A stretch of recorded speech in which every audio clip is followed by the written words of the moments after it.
prestasi, lahirkan profil pelajar Pancasila.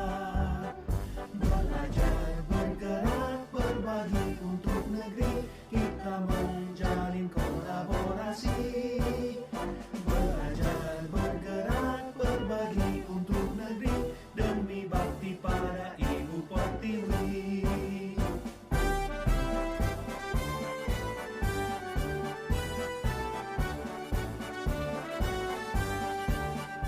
Bulatkan tekad, kuatkan hati, negeri ini memanggilmu kawan. Belajar, bergerak, berbagi untuk negeri, guru penggerak majukan pendidikan. Guru penggerak menghamba pada murid, kreatif rancang pembelajaran. Hargai potensi, tingkatkan prestasi, lahirkan profil pelajar Pancasila. Belajar, bergerak, berbagi untuk negeri, kita menjalin kolaborasi. Belajar, bergerak, berbagi untuk negeri, demi bakti pada Ibu Pertiwi. Anak-anak ibu semuanya, ini adalah hari ketiga kita memulai kegiatan sekolah. Maka kita harus membuat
berpotensi tingkatkan prestasi, lahirkan profil pelajar Pancasila.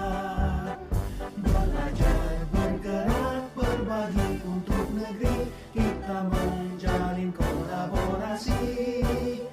Belajar, bergerak, berbagi untuk negeri, demi bakti pada Ibu Pertiwi.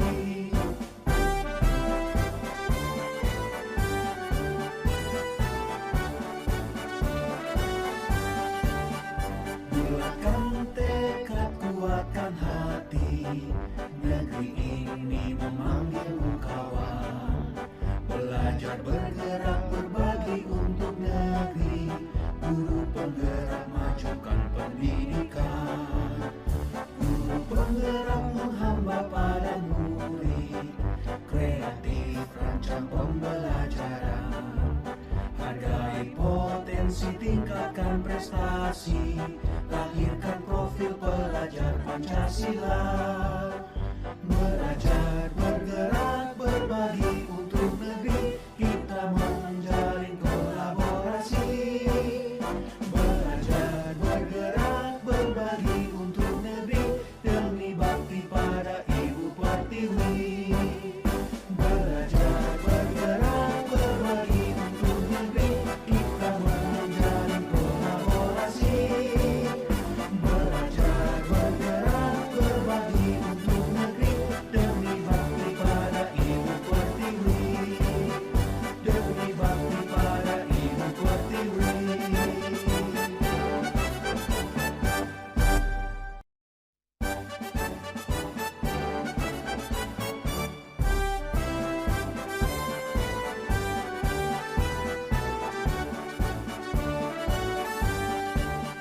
Bulatkan tekad, kuatkan hati, negeri ini memanggilmu kawan.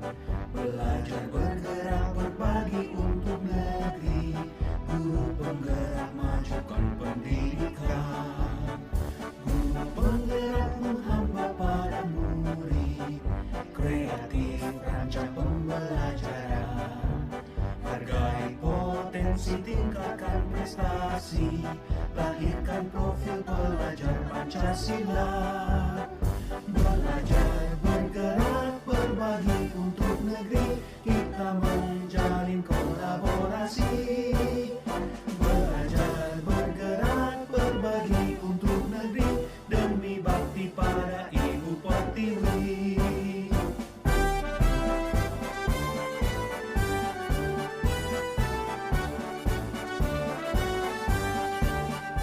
Bulatkan tekad, kuatkan hati, negeri ini memanggilmu kawan. Belajar, bergerak, berbagi untuk negeri, guru penggerak majukan pendidikan. Guru penggerak menghamba pada murid, kreatif rancang pembelajaran. Hargai potensi, tingkatkan prestasi, lahirkan profil pelajar Pancasila. Belajar, bergerak, berbagi untuk negeri, kita menjalin kolaborasi. Belajar, bergerak, berbagi untuk negeri, demi bakti pada Ibu Pertiwi. Belajar, bergerak, berbagi untuk negeri, kita menjalin kolaborasi. Belajar, bergerak, berbagi untuk negeri, demi bakti pada Ibu Pertiwi. Demi bakti pada Ibu Pertiwi.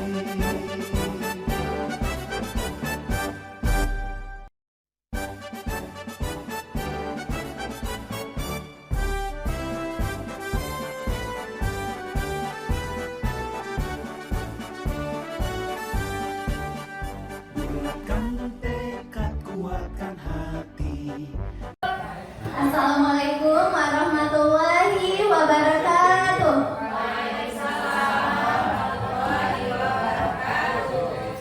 Alhamdulillah, alhamdulillahilladzi arsala rasulahu bil huda wa dinil haq liyudhhirahu 'ala dini kulli walau karihal kafirun walau karihal munafiqun. Asyhadu an la ilaha illallah wa asyhadu anna Muhammadar Rasulullah alladzi la nabiyya ba'da amma ba'du. Puji syukur kita ucapkan kehadiran Allah Subhanahu wa taala yang telah melimpahkan rahmat dan hidayahnya kepada kita semua sehingga kita dapat datang ke sekolah kita pada hari ini dan Bapak Ibu juga dapat menyaksikan kegiatan aksi nyata pendidikan guru penggerak yang nanti akan Elma sampaikan di depan Bapak Ibu semuanya. Kemudian salawat berangkaikan salam kita kirimkan kepada Nabi besar Muhammad SAW yang telah melimpahkan, yang telah mengantarkan kita dari zaman jahiliyah ke zaman yang penuh dengan ilmu pengetahuan seperti yang kita rasakan saat ini. Terima kasih banyak saya ucapkan kepada Ibu Mir, Ibu Kepala Sekolah yang telah memberikan dukungan dan kesempatannya kepada Nelma sebagai calon guru penggerak angkatan 8 Kota Padang. Terima kasih juga kepada Ibu Wakil Kepala Sekolah yang juga memberikan dukungan terhadap kegiatan guru penggerak ini. Dan juga kepada Bapak dan Ibu semuanya yang telah memberikan semangat, motivasi, dan dorongan dan juga memberikan banyak bimbingan, arahan dan juga membantu dalam setiap kegiatan calon guru penggerak yang sedang saya laksanakan. Pada kegiatan hari ini, seperti yang sudah disampaikan dalam undangan kemarin, pada kegiatan ini adalah namanya kegiatan aksi nyata.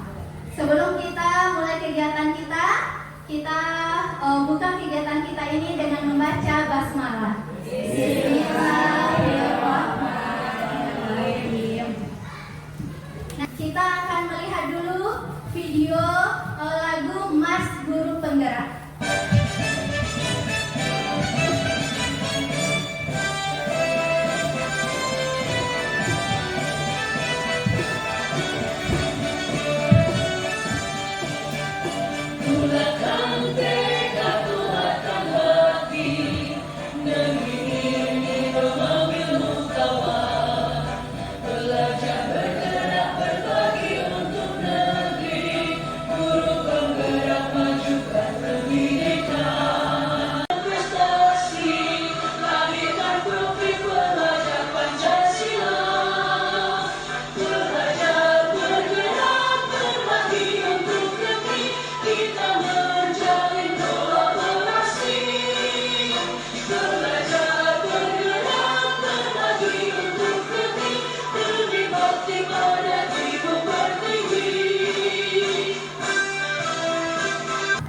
Dengan kita melakukan perubahan tadi, jika apa yang kita lakukan dalam tahapan bakja itu kita laksanakan dengan baik, tentu akan menimbulkan suatu pembiasaan atau kebiasaan baik di sekolah kita.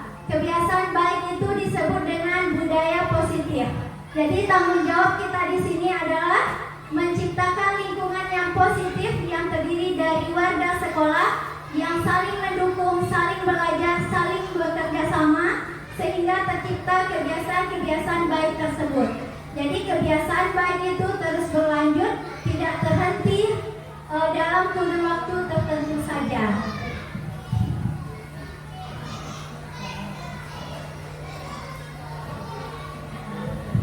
Nah, untuk melakukan kebiasaan-kebiasaan baik tersebut atau budaya positif tersebut, terlebih dahulu kita harus melakukan perubahan paradigma atau cara pandang kita. Sekarang kita akan melakukan permainan dulu Bapak Ibu. Permainannya namanya adalah permainan cobalah buka.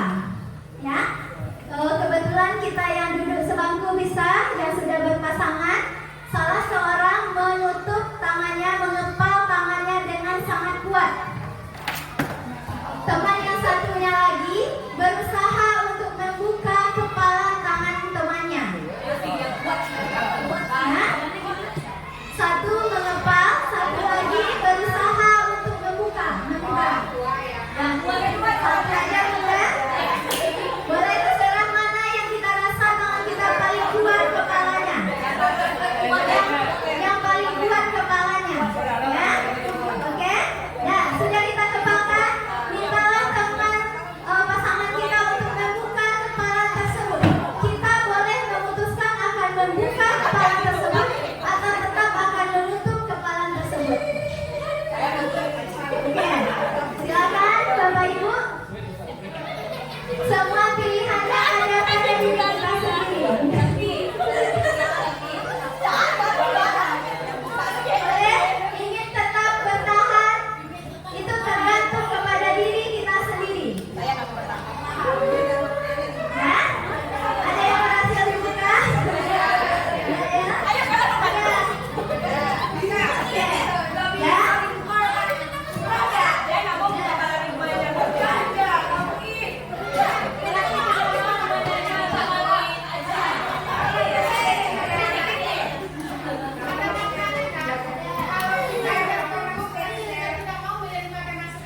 Jadi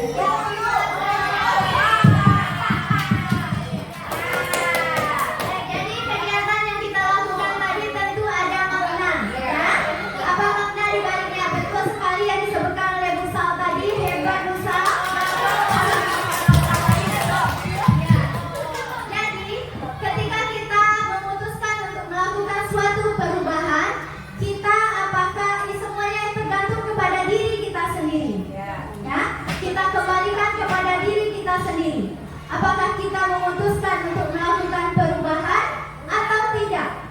Jika kita tidak ingin, bagaimanapun orang memaksanya, bagaimanapun hukumannya, bagaimanapun penghargaan yang diberikan, jika kita tidak mau, maka tetap akan tidak mau. Begitu juga sebaliknya. Jika kita memutuskan untuk membuka, tentu ada alasan atau motivasi di balik keputusan kita untuk membuka tersebut.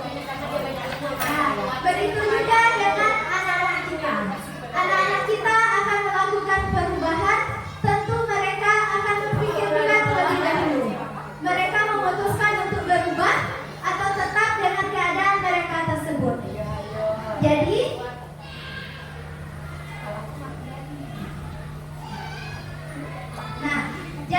dalam budaya positif itu ada istilah namanya disiplin positif. Apa itu disiplin positif? Adanya kesadaran internal yang berasal dari dalam diri kita sendiri, bukan berasal dari orang lain atau pihak luar. Kemudian ada namanya nilai-nilai kebajikan. Jadi sebenarnya sifat manusia itu ada sisi baiknya. Tinggal kita mengeluarkan, mengeksplor bagaimana sisi baik itu agar dapat terlihat dan dapat memberikan manfaat dalam kehidupan. Nah, ini motivasi perilaku manusia tersebut. Ada motivasinya, misalnya tadi keputusan untuk membuka, misalnya ya. Apakah itu untuk menghindari ketidaknyamanan atau karena takut adanya hukuman? Nah, yang kedua, motivasinya mungkin untuk mendapatkan imbalan atau penghargaan dari orang lain. Nah, dan motivasi yang ketiga, untuk menjadi orang yang mereka inginkan dan menghargai diri sendiri dengan nilai-nilai yang mereka punya. Jadi kita nilai-nilai yang mereka percaya. Jadi motivasi mana yang terbaik di antara yang tiga ini? Bapak Ibu, motivasi yang ketiga. Jadi itulah yang dimaksud dengan budaya positif tadi. Jadi kita memunculkan motivasi itu yang berasal dari dalam diri kita sendiri. Kita mulai dari diri kita sendiri, baru kita mulai dari diri anak-anak kita.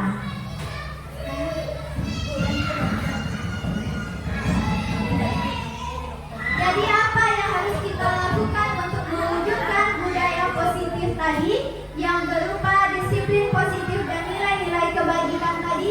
Ada 4 pilihan. Pilihan yang pertama adalah dengan adanya hukuman. Pilihan yang kedua adalah dengan adanya penghargaan. Berikutnya pilihan yang ketiga dengan adanya konsekuensi. Pilihan yang keempat adanya restitusi. Apa itu perbedaan dari keempat pilihan tersebut? Yang pertama adalah hukuman. Kalau hukuman ini sifatnya tidak terencana atau tiba-tiba. Ketika murid kita misalnya melakukan suatu kesalahan, kita tiba-tiba saja memberikan hukuman yang sebelumnya tidak pernah terencanakan, tidak pernah dibicarakan dengan anak-anak kita. Berikutnya penghargaan. Nah, penghargaan mungkin bisa kita berikan dalam bentuk benda atau apapun yang membuat murid-murid kita itu merasa bangga karena mendapatkan penghargaan tersebut. Tetapi ternyata penghargaan itu menurut teori dan penelitian yang telah dilakukan oleh pakar pendidikan juga bukanlah hal yang efektif dan bukanlah hal yang baik untuk menjadikan murid kita sukses. Apa alasannya? Karena penghargaan itu mempunyai pengaruh jangka pendek dan jangka panjang. Jangka pendeknya bagaimana? Mungkin saat itu mereka akan baik, mungkin jangka panjangnya mereka akan lupa dengan kebaikan yang telah dilakukan. Penghargaan tidak efektif dilaksanakan, kemudian seimbang yang mungkin. Kemudian penghargaan mengurangi ketepatan. Ketika kita memberikan penghargaan, kebetulan anak yang mendapatkan penghargaan memang sangat baik hari itu, sementara ada yang lebih baik daripada itu. Berikutnya, penghargaan menurunkan kualitas. Nah, ketika mengharapkan penghargaan, maka anak ini akan meningkatkan kualitasnya. Bisa jadi ketika tidak ada penghargaan, kualitasnya kembali menurun. Berikutnya, penghargaan mematikan kreativitas. Misalnya, ada seorang anak yang sangat sukses membuat suatu prakarya. Kemudian kita beri dia penghargaan. Karena murid kita itu berbeda-beda karakternya ya Bapak Ibu. Bisa jadi karena mendapatkan penghargaan saat itu, mereka cukup merasa puas dengan keadaannya itu. Mereka tidak mau mengembangkan kreativitasnya untuk masa yang akan datang. Berikutnya, penghargaan itu menghukum. Mereka menganggap kalau tidak mendapatkan penghargaan berarti itu adalah hukuman bagi mereka yang tidak mendapatkan. Jadi itulah beberapa alasan menurut pakar pendidikan penghargaan juga kurang efektif. Nah, lalu berikutnya adalah konsekuensi. Konsekuensi ini beda-beda tipis dengan hukuman ya Bapak Ibu, tetapi kalau kita pahami lebih lanjut, ini sangat berbeda. Kalau hukuman, dia secara tiba-tiba kita berikan hukuman, atau akibat dia melanggar, langsung tiba-tiba kita berikan suatu hukuman. Nah, kalau konsekuensi, kita terlebih dahulu membicarakan dengan anak-anak kita. Kita buat suatu kesepakatan kelas. Jika mereka melanggar kesepakatan tersebut, tentu mereka akan mendapatkan akibat dari perbuatan tersebut. Nah, pada kesempatan kali ini, karena kami CGP Angkatan 8 sudah mengikuti kegiatan selama 2 bulan, jadi kami sudah menamatkan 1 modul. Modul itu terdiri atas 4 submodul, yaitu modul 1.1 sampai modul 1.4. Selama 2 bulan ini kami sudah mempelajari 4 materi pokok. Yang pertama tentang refleksi filosofis pendidikan Ki Hajar Dewantara, kemudian nilai dan peran guru penggerak, visi guru penggerak, budaya positif. Tetapi sekarang untuk nilai dan peran guru penggerak, visi guru penggerak, kita ubah menjadi visi dan nilai kita sebagai pendidik. Seperti yang sudah kita ketahui bahwa Bapak Pendidikan Nasional kita adalah Bapak Ki Hajar Dewantara, yang dengan semboyan pendidikannya ada 3, Ingarso Sung Tulodo, artinya adalah yang menjadi pemimpin, yang menjadi suri tauladan. Kita warga sekolah, kita ibu sebagai kepala sekolah, kita sebagai pendidik dan juga tenaga kependidikan, itulah yang menjadi pemimpin di sekolah kita ini, yang akan menjadi suri tauladan bagi anak-anak kita. Kemudian Ingmadio Mangunkarso, artinya seseorang di tengah kesibukannya harus juga mampu membangkitkan atau menggugah semangat. Jadi sesuai dengan semboyan ini, banyak sekali peran kita yang selalu harus kita praktikkan kepada anak-anak kita. Kemudian Tutburi Handayani, yang di belakang harus memberikan dorongan moral dan semangat kerja. Berdasarkan refleksi filosofis pendidikan Ki Hajar Dewantara itu, ada beberapa poin penting yang harus kita pahami. Yang pertama adalah pendidikan adalah menuntun segala kodrat anak. Jadi kodrat anak di sini maksudnya adalah kita harus menyesuaikan pendidikan dengan karakter anak, usia anak, kemudian gaya belajar anak, latar belakang anak, dan lain sebagainya yang berkaitan dengan pribadi anak. Kemudian pendidikan harus sesuai dengan kodrat alam, kodrat zaman, dan sosiokultural. Jadi kodrat alam di sini maksudnya di mana lingkungan tempat dia berada, di mana lingkungan tempat dia tumbuh kembang harus kita sesuaikan. Kemudian kodrat zaman. Jadi kita harus mengikuti perkembangan zaman. Sekarang sudah zamannya serba digital, maka kita harus mengikuti perkembangan tersebut. Kemudian sosiokultural. Bagaimana kehidupan masyarakat dan budaya tempat anak berada. Seperti kita berada di lingkungan yang masyarakat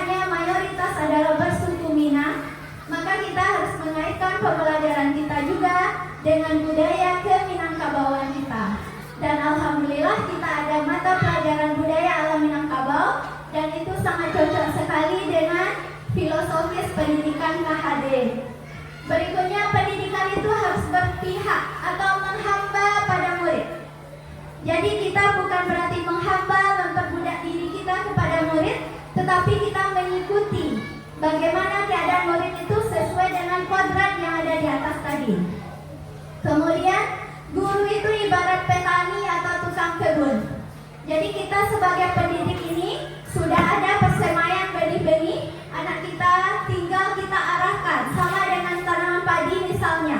Ketika kita menanam tanaman padi, kita akan memilih untuk tanaman padi kita ini tumbuh subur atau tumbuhnya kurang subur, itu tergantung kepada diri kita sendiri. Jika kita ingin tanaman padi kita ini tumbuh subur, maka kita beri pupuk, kita beri pengairan yang terbaik supaya mendapatkan hasil yang terbaik. Begitu juga kita sebagai pendidik. Berikutnya, penanaman budi pekerti.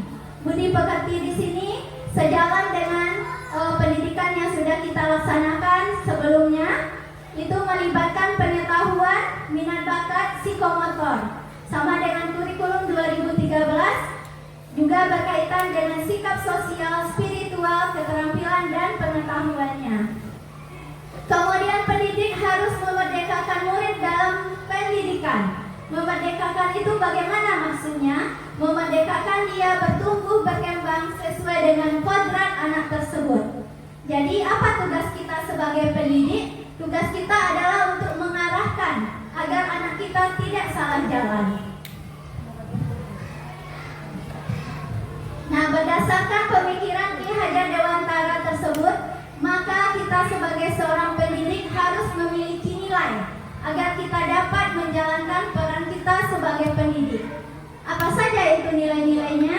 Nah, semua nilai-nilai itu nanti bermuara ke profil pelajar Pancasila seperti kurikulum Merdeka yang sudah kita laksanakan sekarang ini.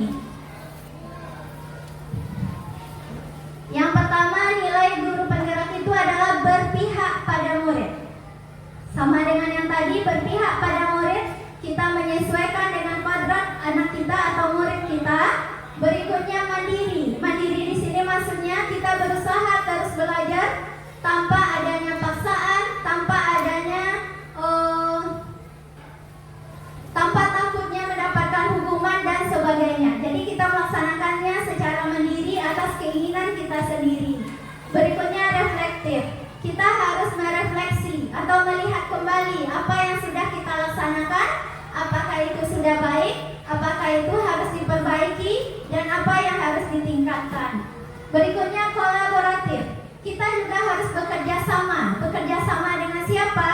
Dengan warga sekolah, dengan kepala sekolah, dengan tenaga pendidik, tenaga kependidikan, murid, orang tua murid, dan juga komite, dan juga pihak-pihak yang terkait dengan dunia pendidikan.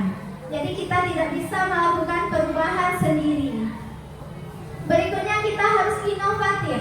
Inovatif, kita harus menciptakan sesuatu yang baru, yang menarik, yang menyenangkan bagi anak-anak kita, sehingga kegiatan pendidikan itu tidak membosankan bagi anak-anak dan tidak ada keterpaksaan bagi mereka dalam menjalaninya. Kemudian, apa peran kita sebagai pendidik? Yang pertama, menjadi pemimpin pembelajaran. Kita melakukan kegiatan pembelajaran tidak hanya di dalam kelas, tetapi juga di luar kelas. Kemudian, menjadi coach bagi guru lain. Jadi kita saling membantu, saling memberikan arahan dengan sesama rekan sejawat. Berikutnya, mendorong kolaborasi. Kita harus mendorong teman-teman kita untuk melakukan kolaborasi atau kerjasama agar terciptanya suatu perubahan. Berikutnya, mewujudkan kepemimpinan murid. Jadi tidak hanya kita yang berperan sebagai pemimpin, tapi kita juga mengajak anak kita untuk belajar bertanggung jawab, mandiri, terutama untuk dirinya sendiri terlebih dahulu. Mungkin kalau untuk kelas tinggi, bisa kita ajak mereka untuk bergantian menjadi ketua kelas atau menjadi sekretaris, bendahara, dan sebagainya. Berikutnya, menggerakkan komunitas praktisi. Jadi komunitas praktisi itu adalah suatu komunitas yang mewadahi kita untuk saling berdiskusi, mencari solusi dalam setiap permasalahan Jadi kita harus menggerakkan semua stakeholder yang berkaitan dengan pendidikan. Nah, karena tujuan dari pendidikan itu adalah untuk menciptakan pembelajaran yang berpihak pada murid demi terciptanya anak-anak yang berkarakter profil pelajar Pancasila. Maka seperti yang sudah kita pahami semuanya, ada 5 profil pelajar Pancasila, yaitu beriman bertakwa kepada Tuhan Yang Maha Esa dan berakhlak mulia, berkebinekaan global. Ada 6 ya, maaf. Ada 6 profil pelajar Pancasila: berkebinekaan global, gotong royong, mandiri, bernalar kritis, dan kreatif.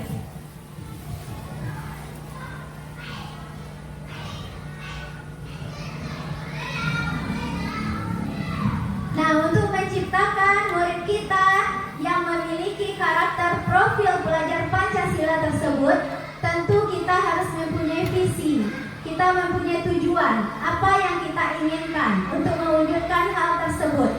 Nah, kemarin ketika Bu Silvi datang untuk melakukan pendampingan individu, Nama sudah meminta beberapa orang ibu untuk menuliskan apa mimpinya tentang murid di masa depan. Nah, ini beberapa contoh mimpi guru SD 09 Air Paca. Ibu Eli Rosmith memimpikan murid-murid yang berkarakter dan cerdas.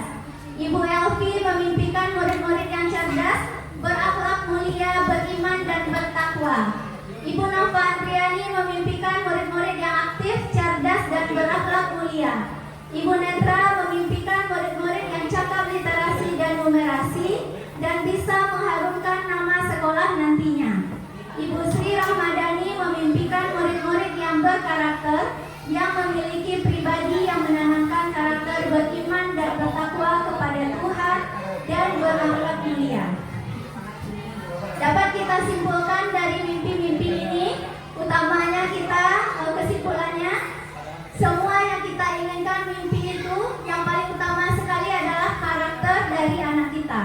Jadi untuk mewujudkan karakter yang berakhlak mulia, beriman, bertakwa, dan sesuai dengan profil pelajar Pancasila itu, tentu kita harus melakukan sesuatu. Kita harus melakukan perubahan.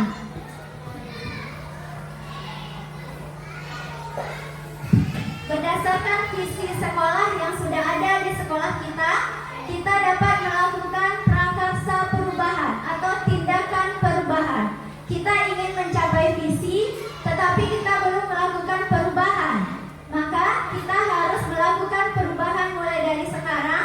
Ada sebuah pendekatan yang dapat kita lakukan, namanya pendekatan inquiry apresiatif.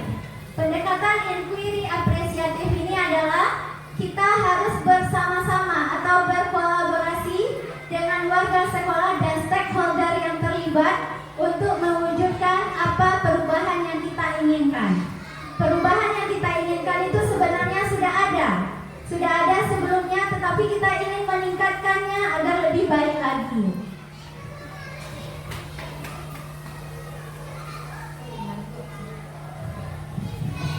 Pendekatan inquiry apresiatif ini harus melalui beberapa tahapan, tahapannya tahapan Bagja. Apa itu Bagja? B. Buat pertanyaan. Pertanyaan yang kita buat adalah tentang tujuan. Apa tujuan kita melakukan perubahan tersebut? Kemudian ambil pelajaran. Kita menemukan kekuatan. Apa kekuatan yang sudah ada dan perlu nanti kita tingkatkan dan kita lakukan perubahan. Berikutnya gali mimpi tentang gambaran masa depan. Bagaimana keadaan yang kita inginkan? Bagaimana keadaan murid yang kita impikan? Kemudian jabarkan rencana. Kita jabarkan langkah-langkah kegiatan yang akan kita laksanakan. Dan kegiatan ini semua kita lakukan kolaboratif bersama warga di sekolah kita. Berikutnya atur eksekusi. Kita melakukan tindakannya. Kita bagi siapa yang berperan, dan peran itu harus kita sesuaikan dengan kemampuan masing-masing. Ini contoh kesepakatan kelas yang sudah kami buat di kelas 6B. Kesepakatan kelas ini mungkin biasanya kita sudah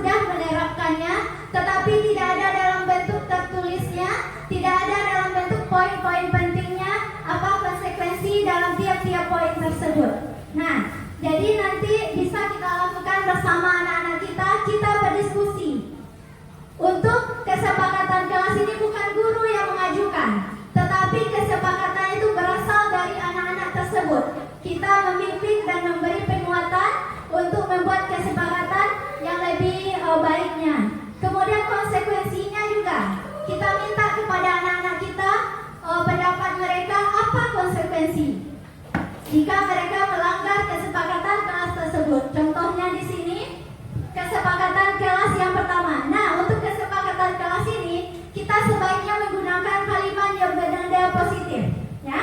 Jadi kalimatnya bukan jangan datang terlambat, tetapi datang tepat waktu. Konsekuensinya mungkin yang pertama sekali, kalau nasihat itu sudah pasti ya Bapak Ibu, kita memberikan nasihat dan bimbingan dan arahan kepada anak-anak kita untuk tahap awal. Dan untuk konsekuensinya mungkin ketika mereka tidak datang tepat waktu. Konsekuensi untuk keterlambatan yang pertama, mungkin pulangnya lebih lama. Tujuannya untuk apa? Mengulang pelajaran. Kalau di situ kami menyepakati 2 kali lipat waktu keterlambatan. Misalnya terlambat 10 menit, maka mereka terlambat 20 menit pulangnya daripada teman-temannya. Mereka akan mengulang pelajarannya terlebih dahulu, dan ketika mereka akan pulang, mereka lapor kepada kita atau pada guru yang berada di kantor saat itu. Berikutnya, konsekuensi yang kedua jika mereka melakukan pelanggaran untuk yang kedua kalinya. Mungkin ditingkatkan lagi tingkat konsekuensinya menjadi 4 kali lipat waktu keterlambatan. Kemudian untuk konsekuensi yang ketiga, kita melakukan namanya langkah restitusi. Seperti pengertiannya yang sudah dijelaskan sebelumnya, nanti kita akan melihat apa itu langkah-langkah restitusi.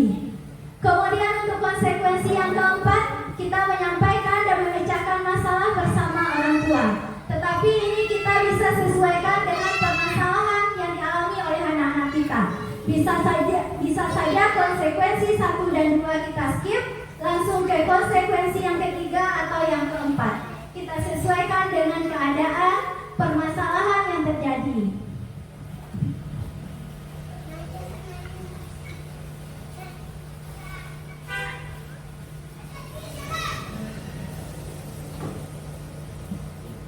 Nah, ini ada 3 langkah restitusi. Yang pertama adalah menstabilkan identitas, yang kedua validasi tindakan yang salah, yang ketiga menanyakan keyakinan. Apa yang kita lakukan dalam 3 langkah ini?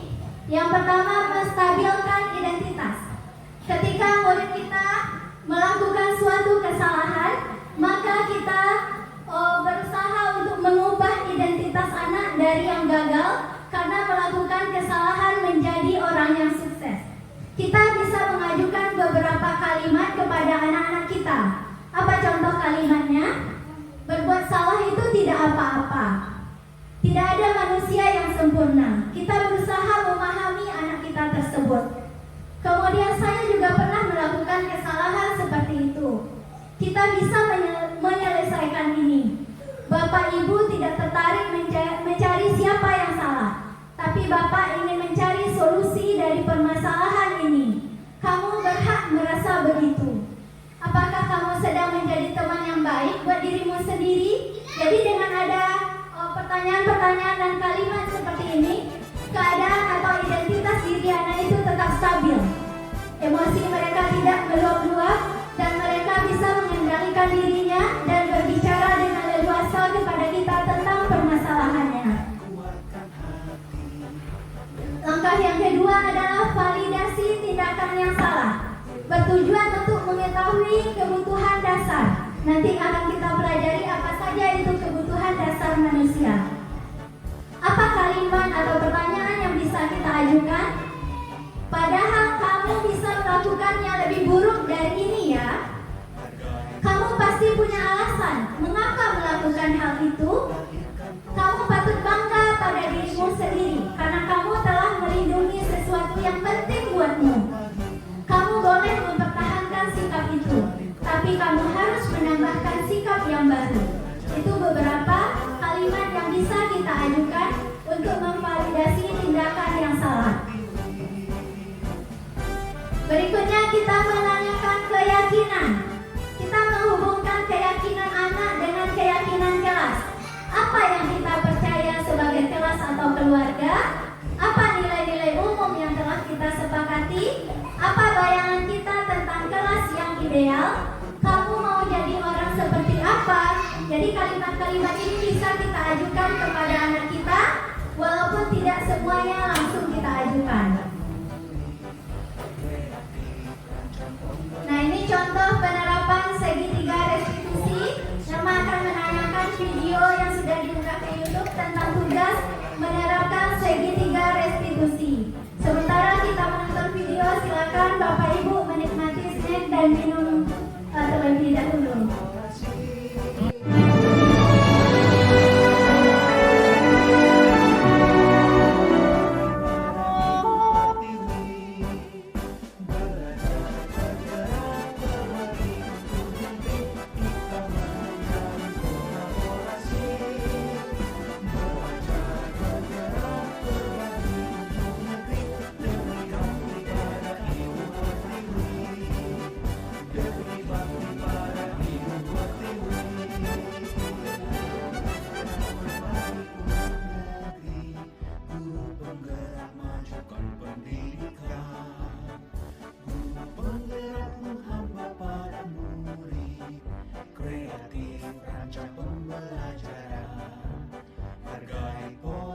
Tingkatkan prestasi, lahirkan profil pelajar Pancasila.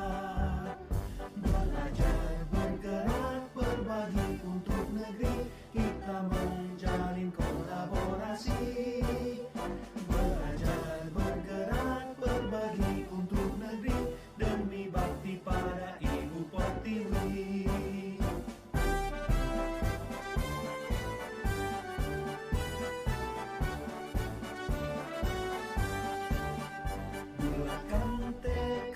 Kuatkan hati, negeri ini memanggilmu kawan.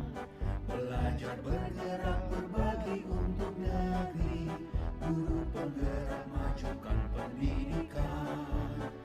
Guru penggerak menghamba pada murid, kreatif rancang pembelajaran. Hargai potensi, tingkatkan prestasi, lahirkan profil pelajar. Bapak Ibu minum Mat? Ya Nak, silakan duduk Nak. Begini Amat, Ibu lihat akhir-akhir ini Amat sering terlambat ya, sudah 3 kali ya Nak? Kenapa Amat bisa terlambat Nak? Tiduran. Kenapa Amat bisa ketiduran? Menjagati. Adiknya umur berapa? 3. Umur 3 tahun. Memangnya mamanya kemana? Mamanya sudah tidur, Amat masih main sama adiknya.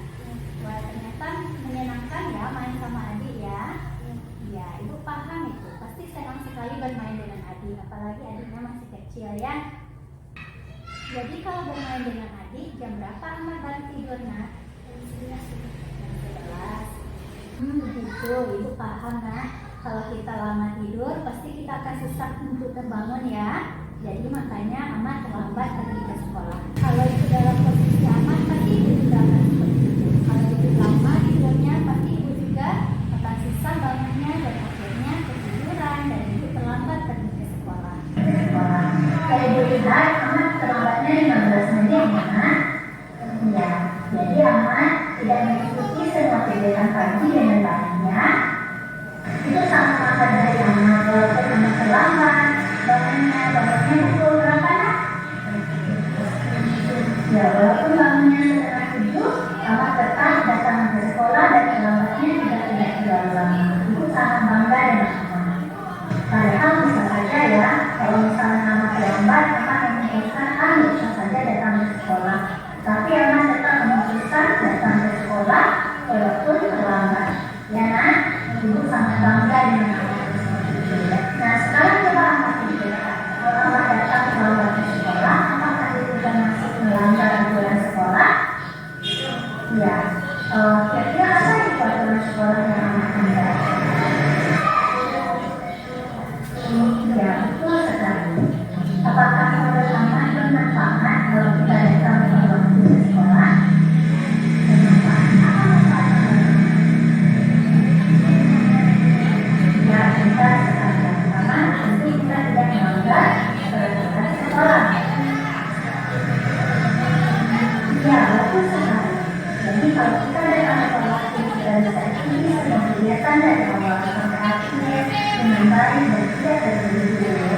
Nah, apakah akan mau memperbaiki kesalahan anak ini? Bagaimana cara memperbaikinya? Ya, pintar sekali. Mama tidurnya lebih cepat. Kalau mau bermain dengan adik kapan, Nak? Nah, siang tadi kita bermain dengan adik ya. Kalau malam hari, apa yang kita lakukan? Ya, bagus sekali ya.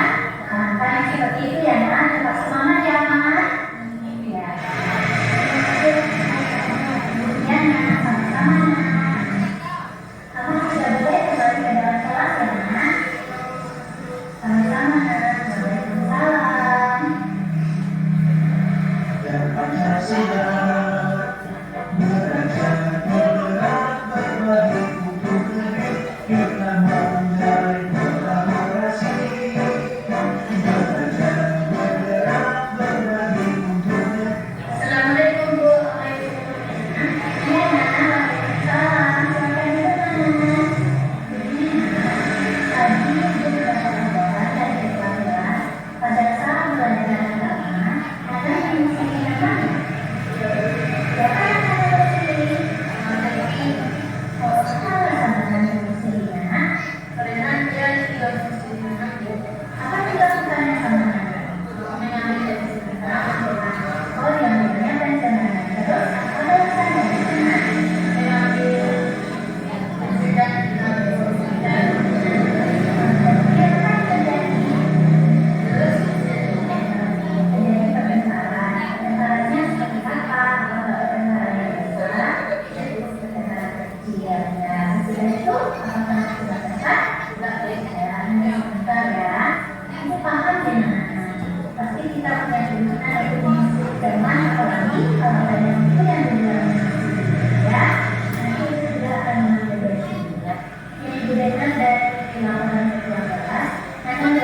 jadi dari 4 hal yang bisa atau tindakan yang kita lakukan ini, menurut Bapak Ibu mana yang paling terbaik tindakan yang kita lakukan dalam menghadapi permasalahan anak-anak kita?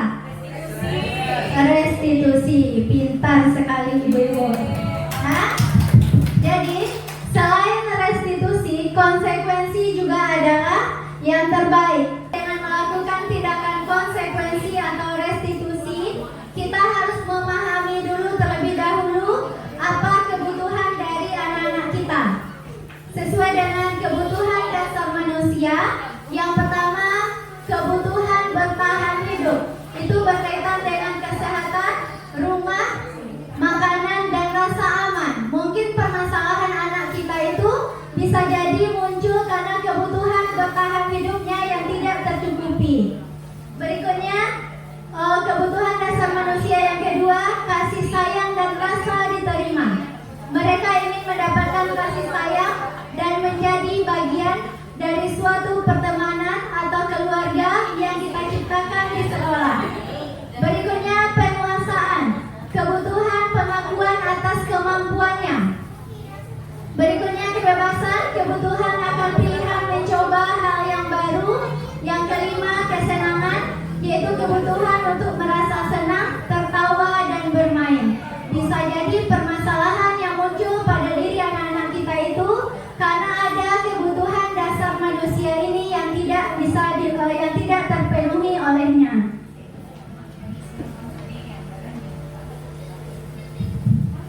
Dan menurut DM Gosen, guru perlu meninjau kembali penerapan disiplin di dalam ruang-ruang kelas kita. Walaupun kita sudah menerapkan disiplin, apakah itu sudah termasuk disiplin positif dan budaya positif di lingkungan kita? Apakah yang kita laksanakan telah efektif atau hanya terpusat pada kita sebagai pendidik? Apakah itu sudah memerdekakan murid kita? Apakah sudah memandirikan murid kita? Semuanya tentu ada alasannya. Nah, kita lihat dulu posisi kontrol atau posisi kita sebagai pengendali di sekolah. Ada 5 posisi kontrol kita. Yang pertama, kita bisa merefleksi atau melihat diri kita. Apakah di sana posisi kita sebagai penghukum? Penghukum di sini maksudnya verbal. Contoh hukuman verbalnya misalnya patuhi aturan saya atau awas. Kamu selalu saja salah. Selalu, pasti selalu yang terakhir selesai. Mungkin beberapa itu kalimat verbal yang kita ucapkan. Atau misalnya hukuman fisik yang kita berikan, mereka misalnya tidak mengerjakan PR, kita berikan hukuman disuruh mengelilingi lapangan. Itu mungkin tidak tepat. Tetapi kalau dalam pembelajaran olahraga, bisa hukuman fisik kita berikan yang sesuai dengan kegiatan olahraga yang kita laksanakan. Siap Pak Tio? Nah berikutnya, apakah posisi kita sebagai pembuat merasa bersalah? Nah, apakah mentang-mentang murid kita merasa melakukan kesalahan, kita buat dia dalam posisi merasa bersalah? Nah, walaupun di sini suara kita lembut, kemudian kita mengucapkannya dengan kata yang lambat, tetapi itu membuat anak kita yang bersalah merasa tidak nyaman, merasa bersalah atau rendah diri. Bisa jadi kalimat kita seperti ini: Ibu sangat kecewa sekali dengan kamu. Kita mengucapkannya dengan lembut, tetapi membuat anak kita merasa rendah diri, merasa tidak nyaman. Berapa kali Bapak harus memberitahu kamu ya? Gimana coba kalau orang tua kamu tahu kamu berbuat begini? Ya, berikutnya posisi kita sebagai teman. Kalau posisi sebagai teman, kita mengucapkan suatu kalimat atau menegur murid kita dengan kalimat yang bersahabat disertai dengan humor. Ayo bantulah demi Bapak ya. Ayo ingat tidak bantuan Bapak selama ini. Pokoknya kita menyampaikan kalimat yang berupa menganggap kita adalah teman mereka. Kemudian apa hal negatifnya dari posisi kita sebagai teman? Jika kita ada, mereka akan merasa bergantung kepada kita. Tetapi ketika kita tidak ada atau kita tidak membantu mereka lagi, mereka akan kecewa. Saya pikir Bapak atau Ibu teman saya, ternyata tidak ya. Sekarang kenapa saya tidak dibantu ya? Mungkin seperti itu. Jadi murid merasa dikecewakan dan tidak mau berusaha lagi.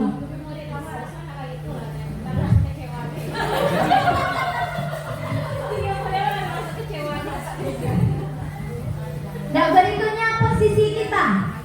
Posisi sebagai pemantau. Tugas kita adalah mengawasi. Apa yang kita awasi? Kesepakatan kelas yang telah kita buat bersama, apakah sudah dijalani oleh anak-anak kita, dan apakah yang melanggar sudah melaksanakan konsekuensinya. Kita bisa mengucapkan dan mengajukan beberapa pertanyaan. Peraturannya apa? Apa yang telah kamu lakukan? Sanksi atau konsekuensinya apa? Jadi kita mengajak anak-anak kita untuk mengetahui apa peraturan dan konsekuensinya. Posisi kita yang kelima adalah sebagai manajer. Nah, posisi manajer ini yang sesuai dengan 3 langkah restitusi tadi. Kita melakukan 3 langkah restitusi. Guru berbuat sesuatu bersama murid, mempersilahkan murid mempertanggungjawabkan perilakunya, mendukung murid agar dapat menemukan solusi atas permasalahannya sendiri. Terima kasih banyak atas waktunya Bapak Ibu semua. Terima kasih atas perhatiannya. Terima kasih juga atas semangatnya dalam mengikuti kegiatan ini. Kita beri tepuk tangan bagi kita semuanya. Terima kasih juga sudah memberikan kesempatan kepada Nelma untuk menyampaikan ilmu yang Nelma dapatkan di pendidikan guru penggerak. Dan terima kasih sudah meluangkan waktu dan memberikan dukungannya. Semoga kita semuanya bisa melakukan perubahan dan bisa keluar dari zona nyaman kita. Kita akhiri dengan wassalamualaikum warahmatullahi wabarakatuh. Karena ada kendala, kegiatan berbagi pengalaman setelah menerapkan budaya positif tidak ada bukti rekamannya. Pengalaman yang saya bagi kepada teman-teman saya adalah dalam kegiatan mendiskusikan keyakinan kelas dan konsekuensi, murid diberikan kebebasan menyampaikan pendapatnya, sehingga mereka sangat antusias dan semangat dalam berdiskusi. Murid menyepakati setiap hasil keputusan. Guru merasa bangga dengan ide-ide kreatif dan semangat mereka. Dalam penerapan keyakinan kelas dan konsekuensi, murid sangat antusias dan berusaha menerapkan keyakinan kelas dengan baik. Sudah mulai tampak motivasi intrinsik murid.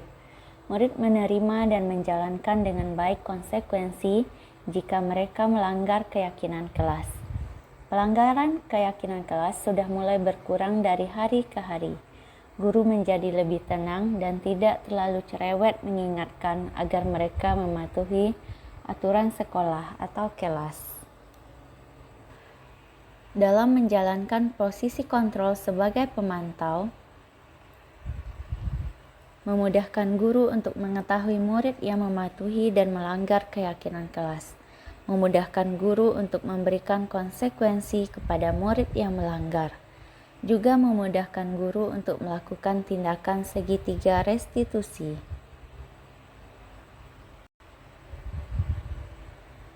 Dalam kegiatan menjalankan posisi kontrol sebagai manajer, dengan menyelesaikan permasalahan murid dengan menerapkan segitiga restitusi, membuat saya lebih dekat dengan murid. Murid lebih terbuka dalam menyampaikan permasalahannya. Murid tidak terlalu terbebani ketika ingin menyampaikan alasannya. Guru bisa mengendalikan emosi dan menjadi lebih sabar.